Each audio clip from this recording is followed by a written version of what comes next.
How cancer has touched my life? Wow, that's a loaded question.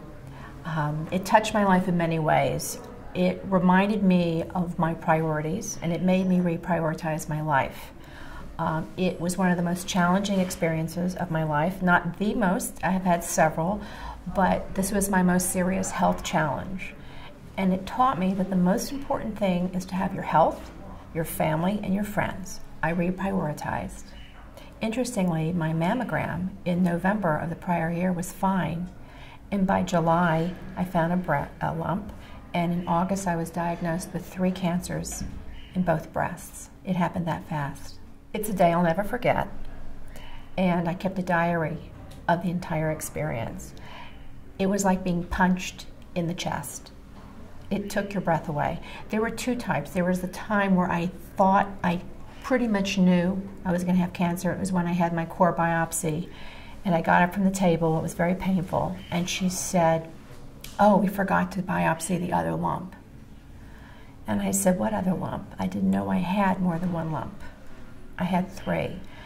And when I got dressed and I looked in the mirror, I didn't even recognize myself. I literally looked like I had terror in my eyes, and I don't have a lot of fear, but I face fear. And that was not even the day I was diagnosed. By the day I was diagnosed, I was numb. It was like being punched in the chest and then numb. It was like going through some weird health boot camp. You're in a suspended state of disbelief. That's what I can say. You know, even as I reflect back, I can't even, it was like a bad dream. Treatment was just one foot in front of the other. You were at the mercy of doctors, but you also had to make educated decisions. So you do a lot of research, you keep your head very level, you try to take your emotions out of it, or I did. And I looked at it as, you know, a trip, a bad trip I had to plan, and my goal was to get to the other side of it. And treatment was a series of ups and downs, emotionally and how you feel. I chose my doctors. First of all, I had insurance, which thank goodness I had good health insurance. So from a practical standpoint, I had to go to hospitals and doctors that accepted my insurance. I wasn't going to go out of pocket on this. Then I went on my gut instinct. I went on the criteria of the doctor, and I did research. And then I went on the gut instinct when I met the doctor. Because with breast cancer, you have to meet with a breast surgeon who removes your breasts, a reconstructive surgeon who reconstructs your breasts, and then you have your oncologists. Interestingly, after your breasts are removed, you don't see your breast surgeon that often. Then you have a relationship with your reconstructive surgeon, which is pretty intense because he's really making you look better. And after that, it's a long relationship with your oncologist. And I learned that's probably the most important relationship because that person handles your ongoing treatment. Your life revolves around your treatment. That said, I never got terribly sick. The hardest part was your brain felt like it was cut in 2 and repasted together, not in symmetry anymore. So that was hard because I'm pretty dynamic. I kept working throughout my out my treatment, and not being able to function mentally like I used to, that was a challenge. But otherwise, I did pretty well. I can honestly say I think I handled my experience very well. There's 2 things that maybe I would have done differently. The first is, my father died during the course of this, and I would have spent more time in Tennessee with my mother afterward versus coming back to New York and doing a new business pitch. Which leads me to my second thing. I continued to work. I run my own company. I was afraid I'd lose business. I kept this secret from my clients. It was a horrible secret I kept from most people other than my close family and friends. And when I finally came out a year later, it was like a load off my chest. I don't know if I would have worked as hard. I kept a pretty rigid, regular work schedule. I think I'm an example that you can do that, but it was hard. Many of my business colleagues who know now say, "Why didn't you say something?" I'm glad I kept this quiet, and one of the reasons is that I really wanted to feel like my life was normal despite having a terrible thing happen to me. For my own sense of well-being, I needed to have a state of feeling like I was in control and I had some level of normalcy. And for me, it was work. Work kept my mind off treatment.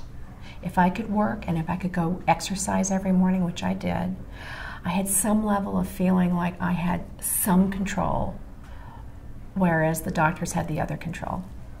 It was tough keeping something so integral to my life quiet. I felt that once I knew I had survived, not only did I survive, I actually came out looking better and feeling better.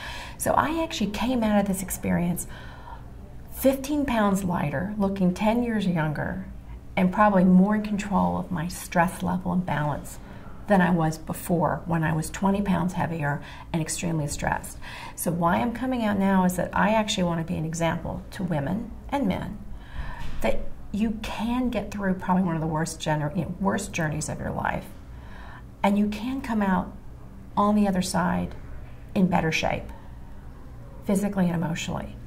You have to set your mind to it, and obviously, medical situations have to, be with you, but you can do it. And if I can be that example, particularly to women, because I think as a woman facing breast cancer, which is a cosmetic issue as well, and also that's, you're a mother, you work, you're a wife, there's so many issues there. If I can show that I did it, and I can share with people how I did it, and give tips on how to do it, insider advice, I want to do that. It's not the end of the world, and you cannot face this as if you are dying. You are living. Cancer is not about dying. It's about living and making yourself healthier and better. You're fighting. It's about fighting. It's about fighting something evil that's invaded your body, and you have to have a fighter mentality. You have to say, I'm going to beat this. Even if you have the worst stage possible, you can't go in facing the next year or so of your life as if you're dying. You have to live better. And I would tell people that. The next thing I would say is eliminate anything toxic in your life. Stress has to go. It's already stressful having cancer. You don't need toxic friends.